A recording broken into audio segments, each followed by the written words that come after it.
Hello bachcho, let's read out the question first. Two identical radiators have the separation of t equals to lambda by 4, where lambda is the wavelength of the waves emitted by either the source. The initial phase difference between the sources is pi by 4. Then the intensity on the screen at a distance point situated at an angle of theta equals 30 degree from the radiators is. Here I naught is the intensity at that point due to one radiator alone. So देखिए कि basically ये question में क्या बोल रखा है कि let's suppose कि इस तरीके से ना दो स्लेट्स होंगी S1 एंड S2. ये हो गई स्क्रीन. स्लेट टू स्क्रीन तक का डिस्टेंस क्या होता है कैपिटल डी. स्लेट डिफरेंस कितना होता है स्लेट के बिटवीन में डिस्टेंस डी के बराबर. तो यदि यहाँ से जो रे जा रही है, ठीक है, लाइट निकल रही है इस फर्स्ट सोर्स से, उसकी वेवलेंथ लैम्डा है. सो दूसरे सोर्स से निकलने वाली लाइट भी, उसकी वेवलेंथ भी क्या है, लैम्डा के बराबर. और ये दोनों इस स्क्रीन पर at point P interference pattern क्या करते हैं, प्रोड्यूस करते हैं. एंड बेसिकली यहाँ पर हमारा क्या हो जाता है, सेंट्रल मैक्सिमा होता है. Right, still you remember that.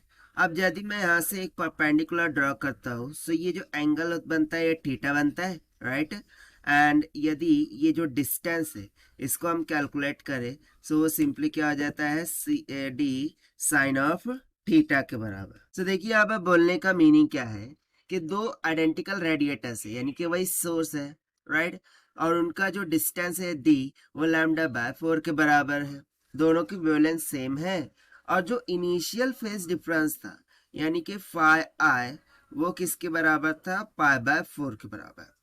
अब क्या हुआ है कि intensity of the screen at a distant point situated at an angle of theta equals to 30 degree, यानी कि इतने डिग्री से जो कि मैंने यहाँ पर दिखाया है उसमें क्या हुआ है, शिफ्टिंग हुई है from the radiators. So new जो फेज डिफरेंस होंगी वो क्या आएंगी, वो हमें यहाँ पर कैलकुलेट करके बताना है. और साथ साथ बोल रहे हैं कि इसकी इंटेंसिटी आई नॉट है, तो दूसरे की भी इंटेंसिटी क्या है, आई नॉट है सोर्सेस के लिए. बहुत ही सिंपल सा क्वेश्चन है. तो चलिए स्टार्ट करते हैं हम सोल्यूशन से. But before of its let's talk about the key concept which we are going to use here for this question. तो यहाँ पर हम कौन कौन से फॉर्मूलाज का यूज करने वाले हैं, दैट इज इम्पोर्टेंट. सो देखिए फर्स्ट फॉर्मूला होगा फेज डिफरेंस का, क्योंकि तो यही तो कैलकुलेट करना है. सो उसका फॉर्मूला होता है 2 pi by lambda into del x के बराबर. अब यहाँ डेल एक्स क्या है, सो ये होता है पार्ट डिफरेंस. सो और इसका फॉर्मूला होता है डी साइन ऑफ थीटा के बराबर. ठीक है ना, पार्ट डिफरेंस. ठीक है, ये किसके बराबर होता है, डी साइन ऑफ थीटा के बराबर. और उसके बाद हमें फाइनली क्या कैलकुलेट करना है, फाइनल फेस कैलकुलेट करने के बाद फाइनल इंटेंसिटी भी कैलकुलेट करना है. राइट, सो फाइनल इंटेंसिटी के लिए यदि दो सोर्सेज हो उनकी इंटेंसिटी सेम हो, सो उस टाइम पर हम रिजल्टेंट इंटेंसिटी के लिए एक डायरेक्ट फॉर्मूला यूज करते हैं, that is 4 times of I naught cos square of phi divided by 2. अब ये कहाँ से आया, तो देखिए हमें रिजल्टेंट इंटेंसिटी का फॉर्मूला पता है, that is IR is equals to I1 plus I2 plus 2 under root में I1 I2 cos of phi होती है. सो I1 I2 को यहाँ पर I नॉट रखिए. सो देखिए 2 I नॉट बाहर निकल जाएगा, क्या निकल जाएगा, 2 I नॉट बाहर निकल जाएगा, हो जाएगा 1 प्लस कॉस ऑफ फाई. ना 1 प्लस कॉस फाई ये किसके बराबर होता है, 2 कॉस स्क्वायर फाई बाय 2. सो 2 2 ज़ा 4, उससे हमें मिल जाएगा 4 I naught cos square phi by 2. ठीक है, ये मैंने यहाँ पर शॉर्ट में बता दी कहाँ से लाए. सो चलिए अब इसी कंसेप्ट का यूज करके हम यहाँ पर देख लेते हैं. सो सबसे पहले तो मैं इनिशियल फेज की बात करूँ. सो इनिशियल फेज था pi by 4 phase difference.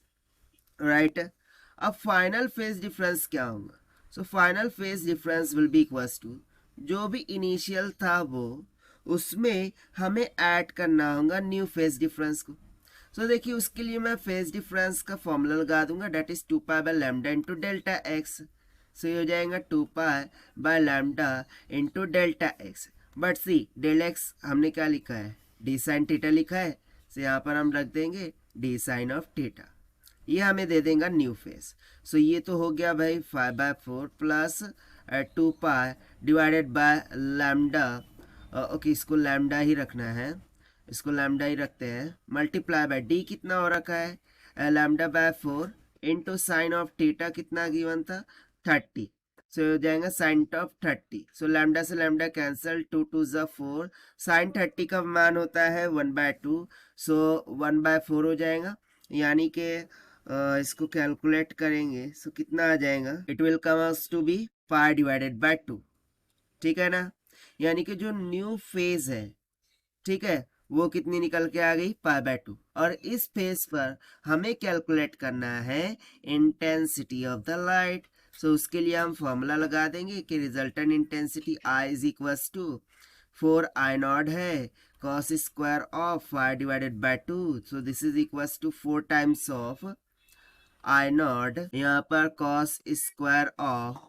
phi कितना निकल के आया है, देखिए फाइनल पाई डिवाइडेड बाय 2, और इसके साथ ये मल्टीप्लाई आ जाएगा ये वाला ये यहाँ पर फॉर्मूले का 2, राइट, सो ये जाएगा π/4, so this will become 4I0 cos square of π/4, now cos π/4 होता है 1/√2, so can I say that this will become 4I0 into 1/√2 का होल स्क्वायर, जो कि हो जाएगा 1/2, 2 से 2 to the 4 चले जाएगा, so यहाँ से I will come out to be 2 times of I0, ठीक है, सो अब जो इंटेंसिटी हो जाएंगी वो कितनी हो जाएंगी, इनिशियल का डबल हो जाएंगी, या फिर हम बोल सकते हैं कि एक सोर्स की इंटेंसिटी का 2 गुना हो जाएंगी, और यही हो जाएगा हमारा आंसर जो कि हमने सॉल्व किया by using the conceptual formula of phase difference, path difference and resultant intensity से.